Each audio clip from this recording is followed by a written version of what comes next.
प्यारे बच्चों, मैं प्रदीप कुमार कुशवाहा, सहायक अध्यापक, राजकीय जुबली इंटर कॉलेज गोरखपुर से आपके सामने कक्षा 10वीं के वाणिज्य विषय के साथ उपस्थित हूँ। आज हम वाणिज्य विषय के अंतर्गत सबसे प्रथम अध्याय अंतिम खातों का अध्ययन करेंगे।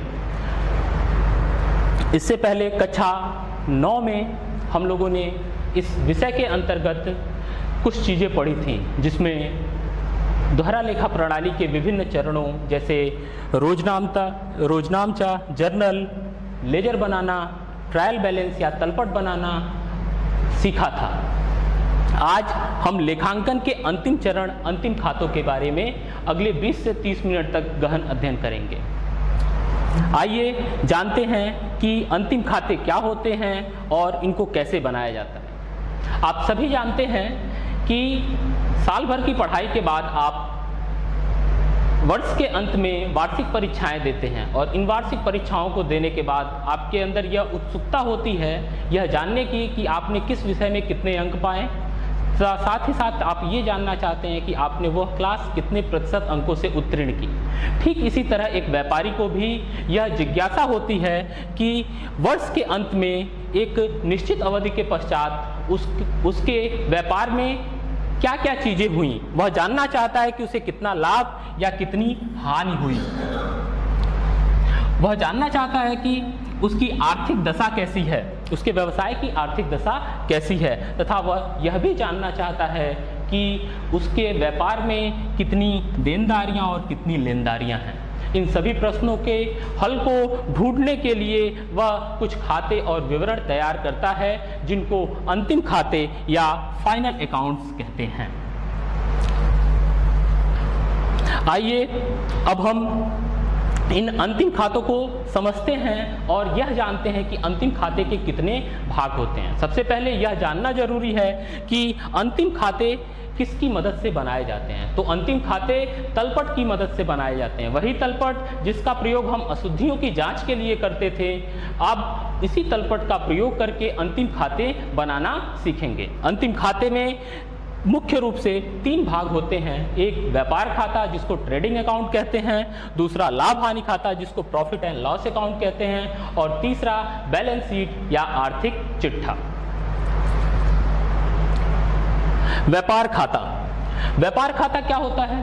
व्यापारी साल भर में बेचे गए माल और खरीदे गए माल की मदद से जो सकल लाभ या सकल हानि ज्ञात करता है वही व्यापार खाता कहलाता है। व्यापार खाता आपका माल को व्यापारिक स्थान तक लाने और उसके निर्माण में खर्च किए गए सभी व्ययों का लेखा होता है। यह भी एक तरह का खाता है, इसलिए इसके डेबिट पक्ष में 2 का प्रयोग करते हैं और क्रेडिट पक्ष में 22 का प्रयोग किया जाता है। लेकिन यहाँ पे एक चीज ध्यान रखेंगे कि इस खाते के शुरुआत में फॉर द ईयर एंडिंग शब्द का प्रयोग किया जाता है। यह ऐसा इसलिए किया जाता है क्योंकि व्यापार खाता साल में एक निश्चित तिथि को बनाया जाता है और इसी की वजह से इस खाते में तिथि और जेएफ का स्तंभ नहीं होता है। क्यों? क्योंकि वहां पे लेजर में जो हमने खाते पढ़े थे वहां पे प्रतिदिन लेखों को उस खाते में रिकॉर्ड किया जाता था, तो उसमें अलग अलग तिथियां होती थीं। साथ ही साथ वह किस जनरल के पेज से आया हुआ है वह भी लिखा होता था। लेकिन यहाँ पे इसकी कोई आवश्यकता न होने के कारण इसका कोई स्तंभ नहीं होता है। व्यापारिक खाते का जो शेष होता है वह सकल लाभ या सकल हानि कहलाता है। आइए हम समझते हैं कि व्यापार खाते के प्रमुख उद्देश्य क्या हैं, यह क्यों बनाया जाता है। व्यापार खाते का सबसे प्रमुख उद्देश्य है सकल लाभ या सकल हानि ज्ञात करना। आइए समझते हैं सकल लाभ होता क्या है। सकल लाभ क्या होता है? सकल लाभ या सकल हानि एक ऐसा लाभ या हानि होती है जिसमें से अभी कुछ व्ययों को घटाया जाना बाकी है या कुछ आयों को जोड़ा जाना बाकी है। यह आय या व्यय ऐसे व्यय होते हैं जो माल को व्यापारिक स्थान तक लाने या उसके निर्माण की प्रक्रिया में नहीं खर्च किए गए होते हैं, जबकि उसके बेचने की प्रक्रिया में खर्च किए गए होते हैं।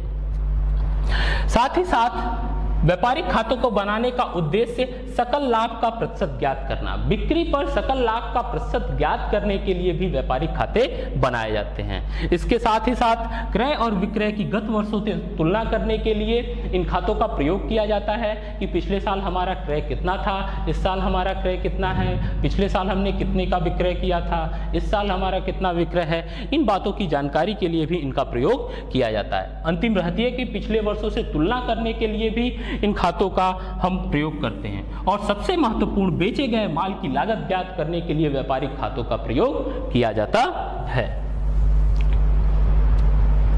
अब हम इसके प्रारूप को देखते हैं। यह है आपका व्यापारिक खाते का प्रारूप। यह एक व्यापारिक खाते का प्रारूप है जिसमें सबसे ऊपर व्यापार खाता हेडिंग होता है और यह किस तिथि को बनाया जाता है उसका विवरण लिखा हुआ है। इसके साथ ही साथ डेबिट पक्ष में किन किन मदों को लिखा जाता है, क्रेडिट पक्ष में किन किन मदों को लिखा जाता है, यह पूरा विवरण दिया हुआ है। इसके विवरण और इसकी जो मदें हैं इनका अध्ययन हम अगली स्लाइड में करेंगे। अभी आप केवल इस प्रारूप को देख सकते हैं। इसका अंग्रेजी रूपांतरण यहाँ पे है। Trading account for the year ended, यहाँ पे आप डेट लिखेंगे। ये डेबिट साइड आपका हो गया और ये क्रेडिट साइड हो गया। देखिए यहाँ पे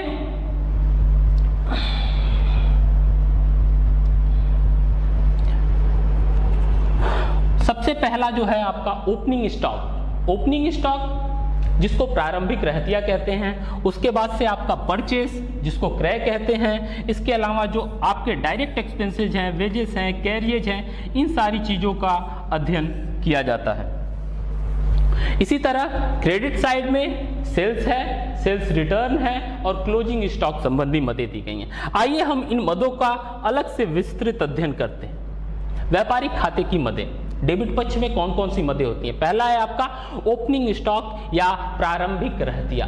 प्रारंभिक रहतिया वह माल होता है जो उस वर्ष की शुरुआत में हमारे गोदामों में पड़ा होता है। और कभी भी ट्रेडिंग अकाउंट या व्यापार खाता बनाते समय सबसे पहली जो मद लिखी जाती है वो होती है ओपनिंग स्टॉक। डेबिट साइड में सबसे पहली जो मद होती है आपकी ओपनिंग स्टॉक होती है। उसके बाद परचेज आता है या क्रय आता है। या क्रय हमेशा शुद्ध क्रय होता है। शुद्ध क्रय का क्या मतलब हुआ?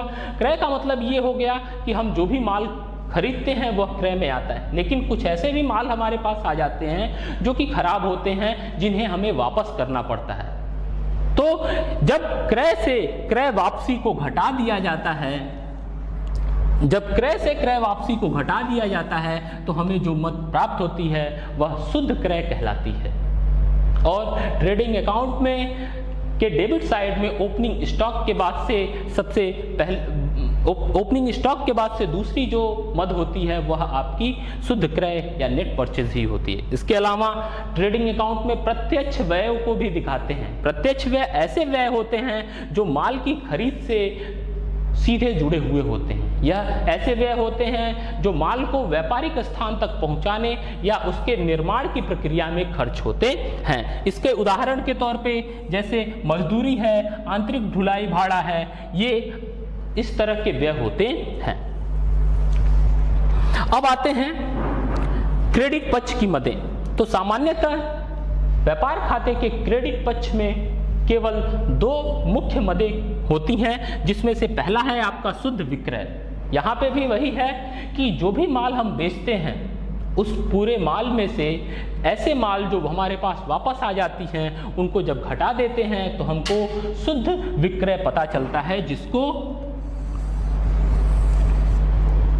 नेट सेल्स कहते हैं। और यही मद व्यापार खाते में प्रदर्शित की जाती है।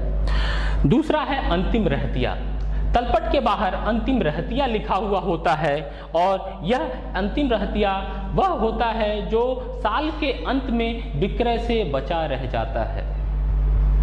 इसका लेखा हम व्यापार खाते में के क्रेडिट पक्ष में करते हैं और यह हमें तलपट में नहीं मिलता है। यह हमें कहाँ पे मिलता है? तलपट के बाहर बाहरी समायोजनाओं में लिखा रहता है।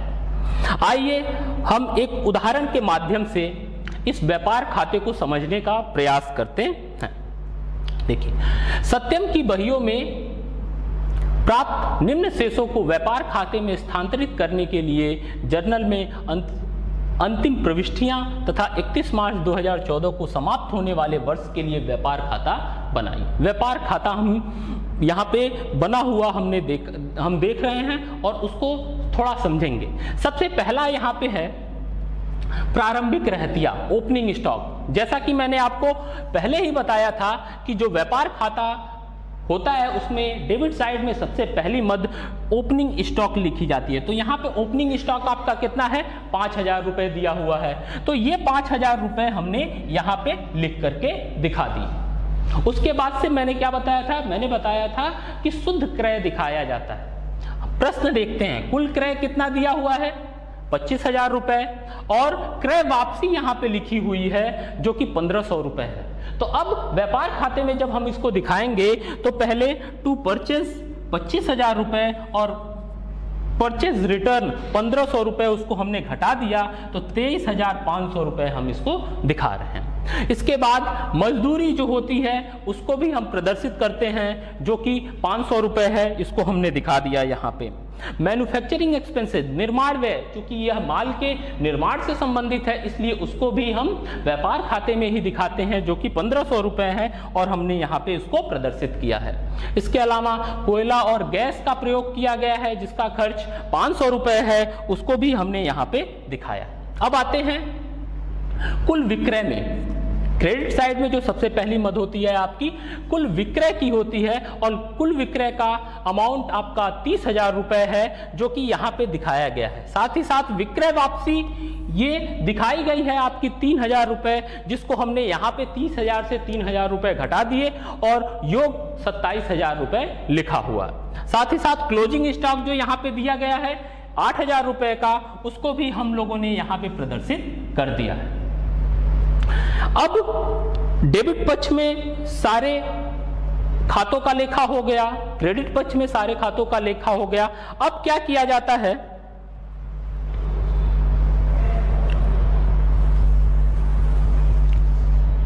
कि क्रेडिट पक्ष के सभी खातों के अमाउंट को जोड़ा गया और कुल 35,000 रुपए आए।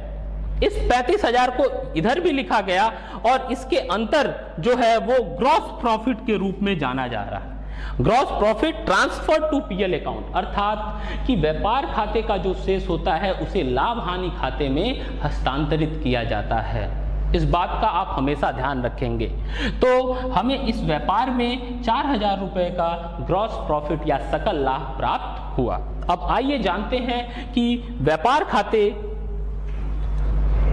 के बाद लाभ हानि खाते क्या होते हैं और उसमें कौन कौन सी चीजें होती हैं। लाभ हानि खाता, व्यापारिक खाते से व्यापारी को सकल लाभ या सकल हानि तो पता चल जाती है, लेकिन प्रत्येक व्यवसायी यह चाहता है कि वह उस व्यवसाय की शुद्ध लाभ या हानि पता करे और इसके लिए उसे पीएल अकाउंट बनाना पड़ता है जिसको प्रॉफिट एंड लॉस या लाभ हानि खाता कहते हैं। उसका प्रमुख उद्देश्य होता है कि वह शुद्ध लाभ या शुद्ध हानि ज्ञात करे। साथ ही साथ वह पिछले वर्ष के लाभों से इस वर्ष के लाभ की तुलना भी करना चाहता है कि हमारा व्यवसाय पिछले वर्ष की अपेक्षा कुछ अच्छा रहा या खराब रहा। साथ ही साथ वह अपने व्ययों पर नियंत्रण करने के लिए भी इस खाते को बनाता है। व्ययों पे नियंत्रण करने का मतलब ये है कि लाभ हानि खाते में जब व्यापारी इस खाते को बनाता है तो उसके डेबिट साइड में जितने भी व्यय होते हैं उनका पूरा विवरण होता है, क्रेडिट साइड में जितनी भी आय होती है उनका विवरण होता है। तो वह डेबिट साइड के सभी व्ययों को देख करके यह विश्लेषण कर सकता है कि वह किन व्ययों को हटा सकता है, किन व्ययों पे कम खर्च कर सकता है। साथ ही साथ आर्थिक चिट्ठा बनाने के लिए लाभ हानि खाता अत्यंत आवश्यक होता है। व्यापारिक खाते की तरह इसमें भी टू और बाई का प्रयोग किया जाता है और इस खाते का जो शेष होता है वह नेट प्रॉफिट या नेट लॉस कहलाता है। आइए लाभ हानि खाते के प्रारूप को समझते हैं।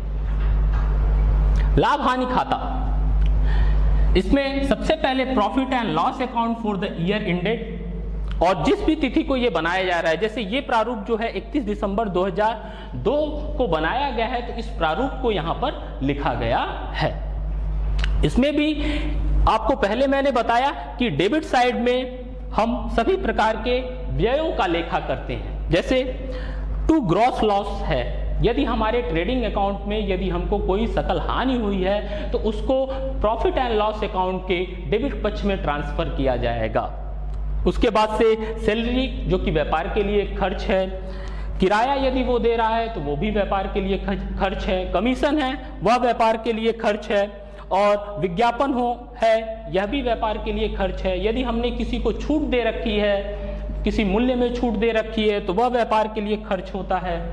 यदि हमने किसी भी तरह का ब्याज दिया हुआ है तो वह व्यापार के लिए खर्च होता है, इसलिए इसको डेबिट साइड में दिखाया गया। इसके अलावा डाक व्यय, छपाई और स्टेशनरी का कोई व्यय है, ह्रास जो लगाया जाता है, इस तरह के व्यय को हम डेबिट साइड में लिखते हैं। ठीक इसी तरह क्रेडिट साइड में हम सभी आयों को लिखते हैं, जिसमें ग्रॉस प्रॉफिट जो है उसको भी सबसे पहले ट्रांसफर करके लिखा जाता है। इसके अलावा यदि हमने कोई लाभांश प्राप्त किया है, कोई ब्याज दिया है, कहीं से हमको कोई छूट मिली है, कोई कमीशन मिला है, तो उसका लेखा किया जाता है। और क्रेडिट पक्ष के सभी मदों को जोड़ करके डेबिट पक्ष की सभी मदों से घटा देते हैं तो हमको जो अंतर मिलता है वह नेट प्रॉफिट होता है। यदि डेबिट पक्ष की मदों का योग अधिक है और क्रेडिट पक्ष की मदों का योग कम है तो हमको नेट लॉस पता चलता है, और यह नेट प्रॉफिट या नेट लॉस कहाँ पे ट्रांसफर किया जाता है?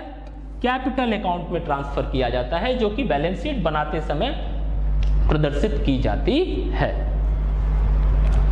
आइए हम लाभ हानि खाते की कुछ प्रमुख मदों को देखते हैं। पहला है, इसमें लाभ हानि खाते में के प्रारूप में हमने सबसे पहला देखा था ग्रॉस लॉस, मतलब कि व्यापार खाते में जो हमारा नुकसान हुआ वह लाभ हानि खाते के डेबिट पक्ष में प्रदर्शित होगा। इसके अलावा कार्यालय और प्रशासन संबंधी व्ययों को दिखाया जाता है, जिसमें मैंने आपको बताया था वेतन है, कार्यालय किराया, डाक व्यय, छपाई, कानूनी व्यय आदि कार्यालय संबंधी व्ययों को लाभ हानि खाते के डेबिट पक्ष में दिखाते हैं। इसके अलावा वितरण संबंधी जो व्यय हैं आपके, विज्ञापन, कमीशन, बिक्री का, गाड़ी का जो भाड़ा है, पैकिंग व्यय है, इन सभी चीजों को प्रदर्शित किया जाता है। अन्य व्ययों में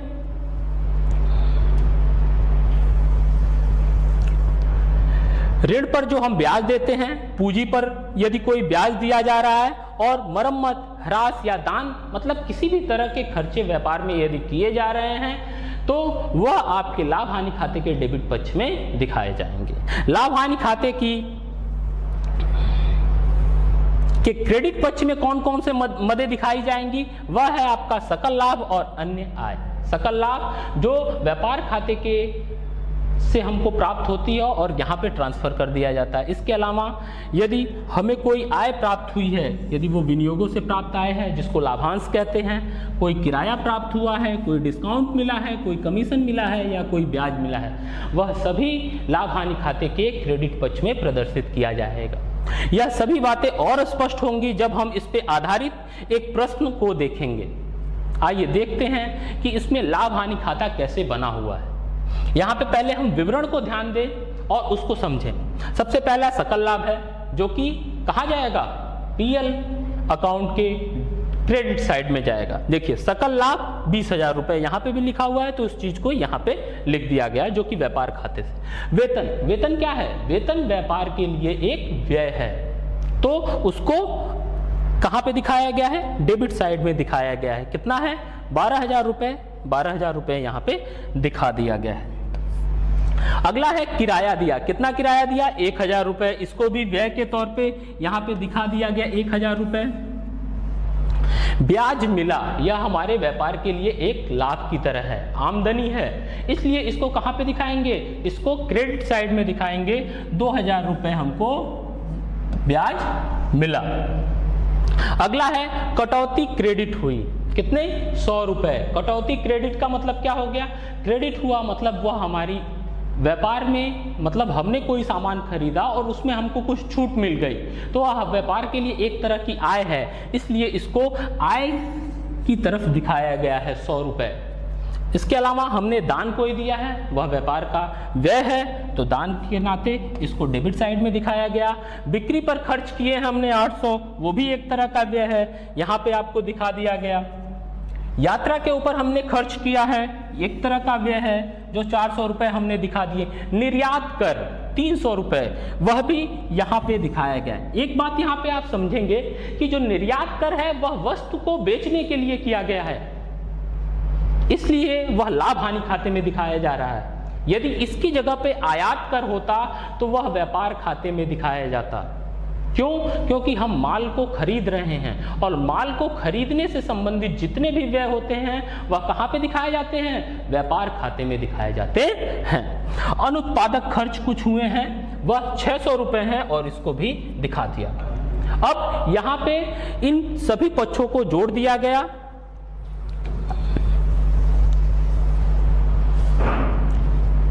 और उनका योग 22,100 रुपए है और उस 22,100 का योग इधर ट्रांसफर किया गया और जब इन सभी मदों को जोड़ करके घटाया गया तो हमको शुद्ध लाभ पूंजी खाते में जो हमको स्थानांतरित हुआ वो कितना है? 6500 रुपए है। तो इस तरह से लाभ हानि खाते का एक उदाहरण हमने समझा। अब अंतिम खाते के अंतिम पड़ाव में हम आते हैं जो कहलाता है आर्थिक चिट्ठा या बैलेंस शीट। यह क्या होता है इसको समझते हैं। यह एक विवरण होता है जो निश्चित तिथि को व्यवसाय की आर्थिक स्थिति की पहचान कराता है। यह एक विवरण है, ना कि कोई खाता है। इसके नाते इसमें किसी भी तरीके से टू और बाई का प्रयोग नहीं किया जाता है। आर्थिक चिट्ठी के दो पक्ष होते हैं, एक दायित्व पक्ष और दूसरा संपत्ति पक्ष, जिसको एसेट्स कहते हैं।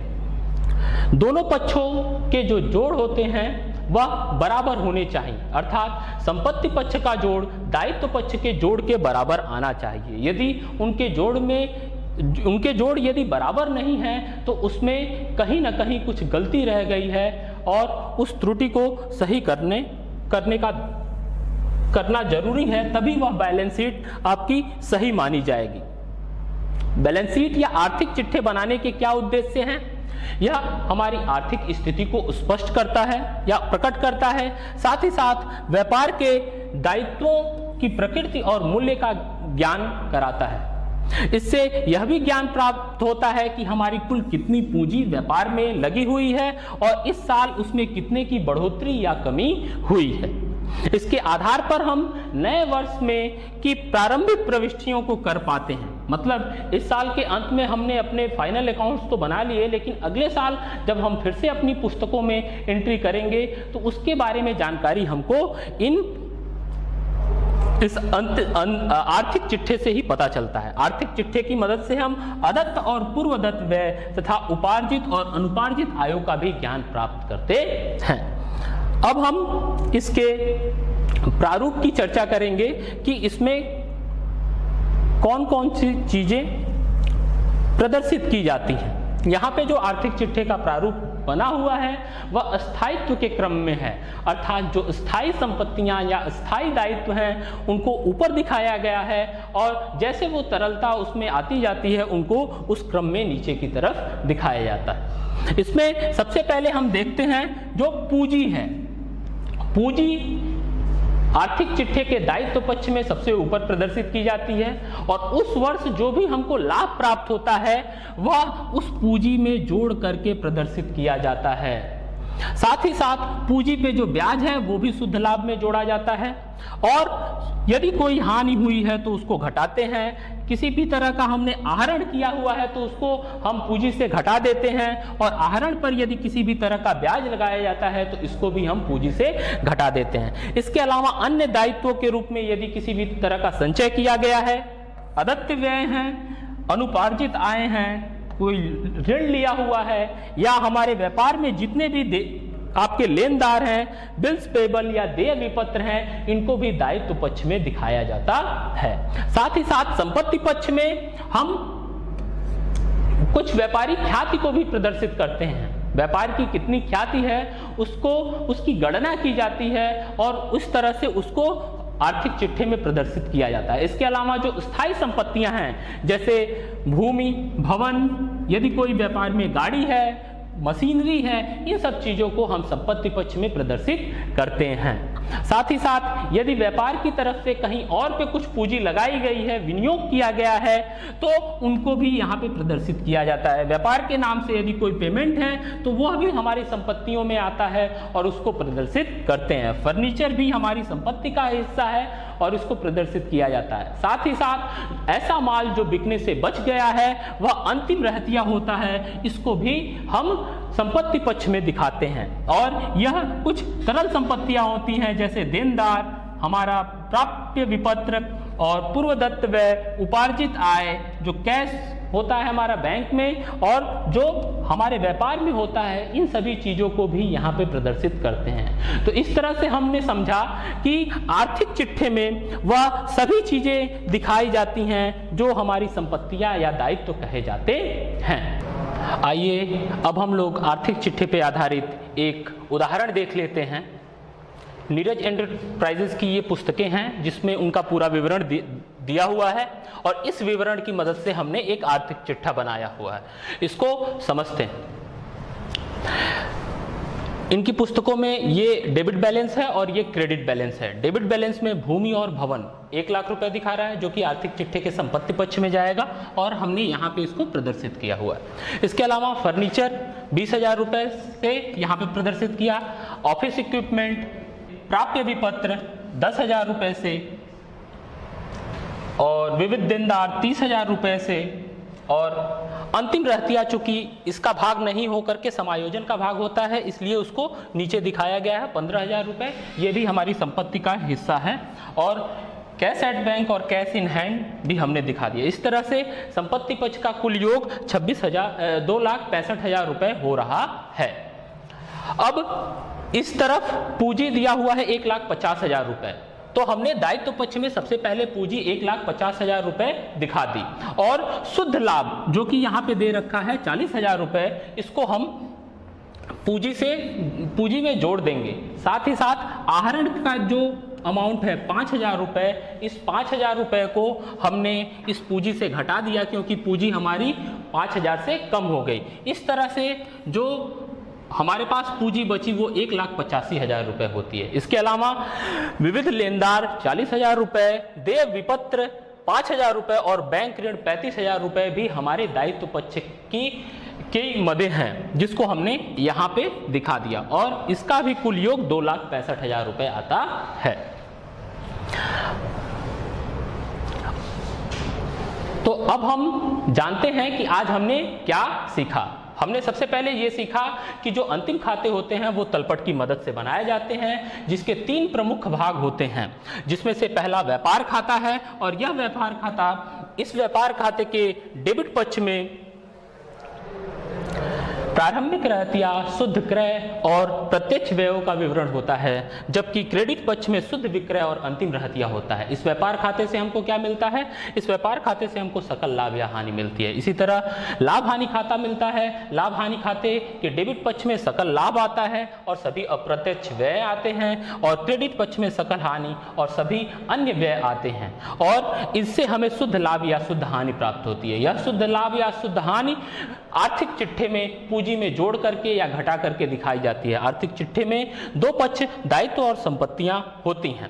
दायित्व में पूंजी, लेनदार और बैंक ऋण और संपत्तियों में स्थायी संपत्तियां, देनदार और तरल संपत्तियां आती हैं। और आर्थिक चिट्ठा बनाने से हमें क्या प्राप्त होता है? इससे हमें दायित्वों और संपत्तियों के दोनों योग बराबर प्राप्त होते हैं।